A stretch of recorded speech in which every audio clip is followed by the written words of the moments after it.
Greetings, ladies and gentlemen. Welcome once more to another edition of Alusine Multicultural Family Consulting. As usual, it's always a pleasure to be here with you. Again, I want to remind my viewers to subscribe to Dr. Alusine Kanu on YouTube. My topic for today is one we equally share, and that topic is small group development.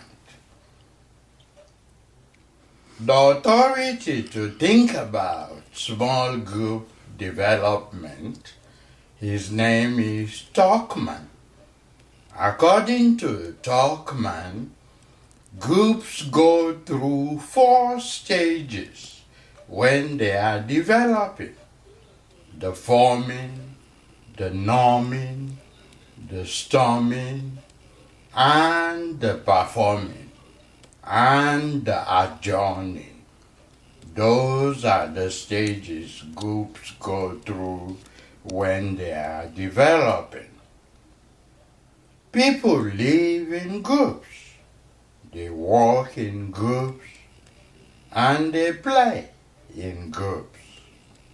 So as a result, it's good to notice and to understand the social and the behavioral sciences. So my approach in today's presentation is to talk about the group formation models. Number 2, to talk about leadership activities that enhances groups.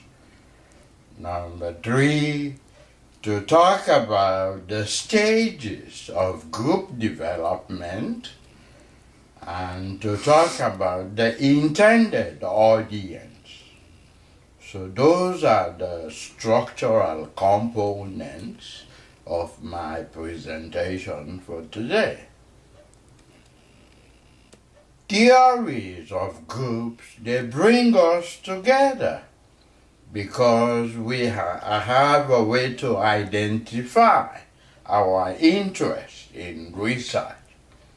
We can assess, we can synthesize, we can integrate, we can evaluate bodies of theories of research on small group communication. My approach is an interdisciplinary approach. It's also a theoretical perspective, and it draws from the disciplines of communication, psychology, management, political science, and education. So the 4 stages of group development, according to Tuckman, are forming, storming, norming, and performing. You can't expect a team member to perform well when it first comes together. So there is a relationship between when a group comes together in the beginning of the forming stage as opposed to the performing stage. So Tuckman's model tells us about the sequential nature of groups. Now let's look at the first stage, the forming stage. The forming stage is when the group members get acquainted, small talk. They talk about what's in common, why they are together. Some talk about their individual, some talk about their group goals. So in this stage, it's good to be positive when you just join a group. It's good to be polite. And sometimes in the forming stage, there are those who are anxious. There are those who are excited about what the group has been called together. So if you are a leader in the forming stage, it's good to identify the roles and the responsibilities and to make those clear in the forming stage. From the forming stage, the group goes to the storming stage. In the storming stage, sometimes there is conflict because of differences in information, attitudes, beliefs, values. Some balance individual or group goals. So there is the dialectical push and pull sometimes when a group is in the storming stage. Some go against the boundaries. So some are frustrated because of conflicts, those differences. So it's always a good thing for the group to focus on the task of the group while it's in the storming stage. In the norming stage, when the group directs its attention to its goals, why it's been called together, there is accommodation, there is negotiation, there is bargaining, there is third-party involvement to resolve differences. So it's good in the norming stage for the leader and the group to socialize together, and so that they can give each other constructive feedback. Then the group goes to the performing stage. This is where the group attains its goal. The structures, the process, how the leader develops the team members. And finally, the group goes to the adjourning stage. This is where the group members exit and look at the future. It's good to identify the stages of group development, the forming, the storming, the norming, and the performing.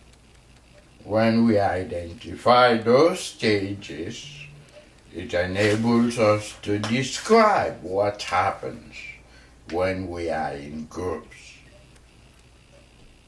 There are many views of group development, and the student activities on group theory are to understand that when a group is in the forming stage, it's good to have personal relationships with one another.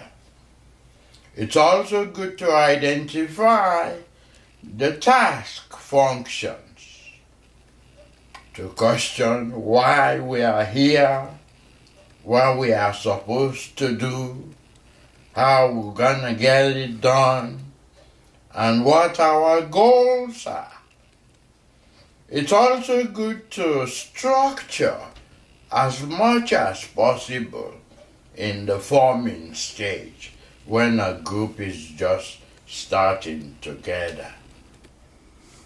In the storming stage, it's good to understand that personal relationships are mirrored in conflict among group members. In other words, conflict is inevitable. So the leadership, the structure, the power should all help understand the storming stage, that conflict happens, and that people should direct their attention to the goals of the group. The leader may provide clarification. Then the group goes to the norming stage. Personal relations are marked by cohesion. People share ideas, they share feelings, they give feedback to each other. So in this stage, the leader should identify the transition and capitalize on that transition.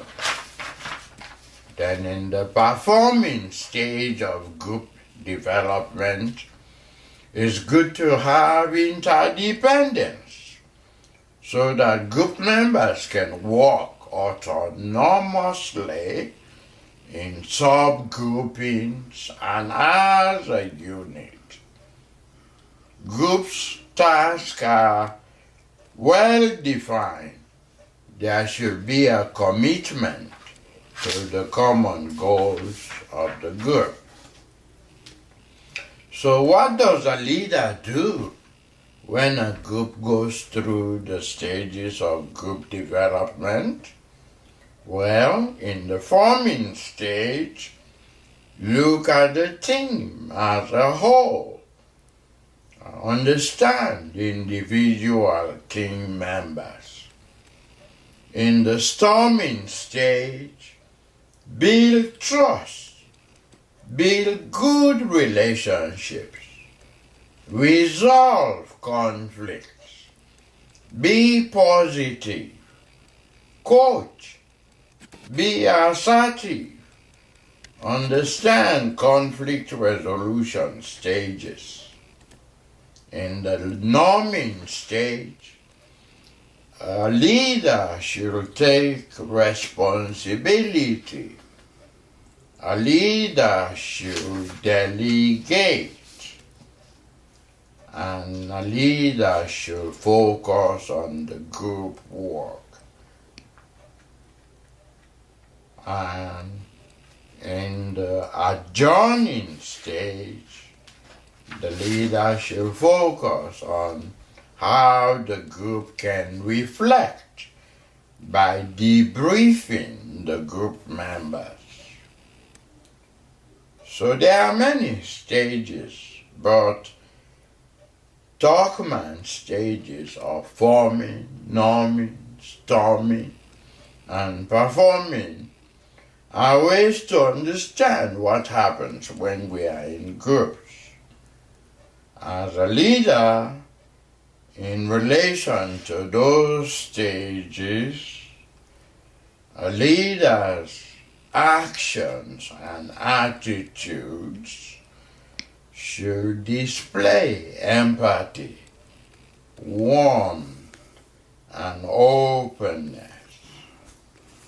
A leader should clarify the purpose, the direction, the goals of the group. A leader should build groups. A leader should foster relationships.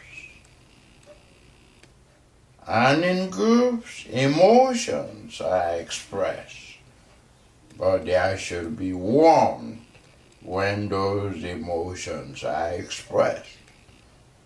There should be respect, and people should be allowed to express how they feel. Finally, when we are in stages of development, whether forming, norming, storming, or performing, the best experience is reflection, learning from one another, being interdependent, being cohesive, shared leadership, enabling independence and growth. So that concludes my presentation today on small group development. is designed so that we understand our observations, so that we understand our analysis of what goes on when people communicate in groups. Small group communication is a systematic process. It's a goal-oriented process. It's a cohesive process. Small group communication enables us to understand which stage we are in: the forming, the storming, the norming, the performing, and the adjourning. And I'm on the adjourning. And as I am, I ask you again to subscribe. On YouTube, all you do as I adjourn is type Dr. Alusine Kanu.